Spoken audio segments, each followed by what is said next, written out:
And so part of what we are here to talk about is, nobody really thinks about mussels. Who ever thought about clams and mussels, right?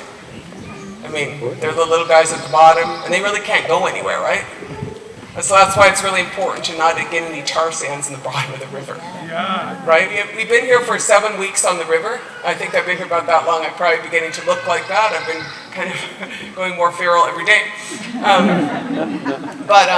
Because this line here, I'm going to just give a little preamble. This line here that they want to put through the pristine territory of the 1855, just to give you a little sense.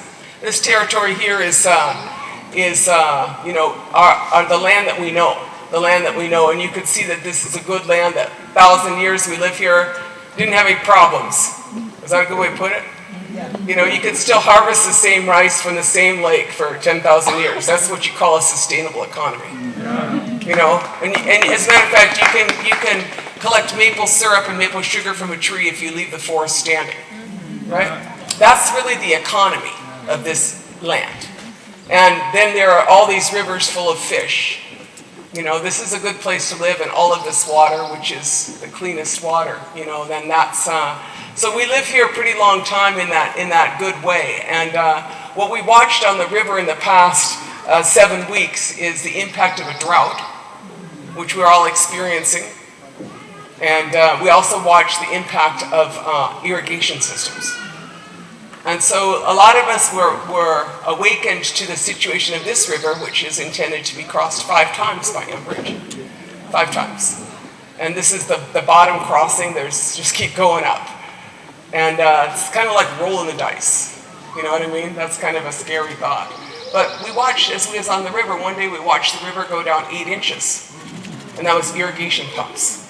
So then we came to understand that there's 62 deep water pumps for RDO Offutt and other corporations right along the river here that are sucking all this water out and making it really hard for the little clams and making it hard for the fish, right? And so when you go to the river today, even down to the easement, you can walk across it's knee deep. And that's really frightening. And some of our rivers are in worse shape than ever. But, watching the river all this time, we became to notice, like, what things that the river is very, I could use the word fluid. It changes a lot according to what's going on around it, right? If it's irrigating, if it's hot, and so we've been pushing, as we all know, the DNR water permits of 5 billion gallons, that's a lot of water, and most of that water is being taken out of this river basin. The Crow Wing River Basin, which is what this is. Of the 5 billion gallons allocated to the DNR, by the DNR to Enbridge, in kind of a sweet deal. I don't know if y'all know, like they applied for it in November, didn't tell anybody about it. The DNR knew before they approved the other permits that actually Enbridge wanted 5 billion gallons, not 630 million. And they approved it for 630 million, kind of like slide that through. And then they knew by December that they wanted 5 billion, but they didn't tell anybody at the DNR. They informed the tribes on May 14th. And they issued the permit. And then they had a consultation with the tribes on May 27th. They issued the permit on the 4th. Nobody studied this river basin. I guarantee you that. No one studied what happens in a drought. No one studied the combination. They wouldn't even allow us in the EIS process, the hearing process, to talk about the irrigation systems. So, we're here for the river. Because someone needs to stand up for the river, right? And the rivers don't belong to Enbridge. They don't even belong to the DNR. And the DNR should quit playing God. And those of us from Minnesota, we need to really call on the governor to keep pulling the water permits. Some of the permits were pulled for the dewatering in the Crow Wing, but we haven't been told which ones. And thus far, we haven't seen that they're pumping water yet to drill, but they are preparing to drill just down here. But we will see. But we need to keep the pressure on as we continue all of our efforts, because every day that we slow them down, Enbridge loses more money.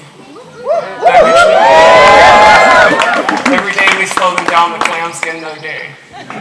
Right? Or the mussels, excuse me, I had to understand the difference between a mussel and a clam. They're mussels. And it was really interesting because we spent some time looking for what's called the Higgins eye. It looks like apparently it looks like a pocketbook mussel too. I didn't know that. But the point is that there's one endangered mussel up here. And then I thought, and the last time they checked was 2015. I was like, looks like, didn't we just see them cook a bunch of clams and mussels in British Columbia? It's like you keep up this heat wave, you drop the water, you know, you're going to have a lot of endangered mussels. Right?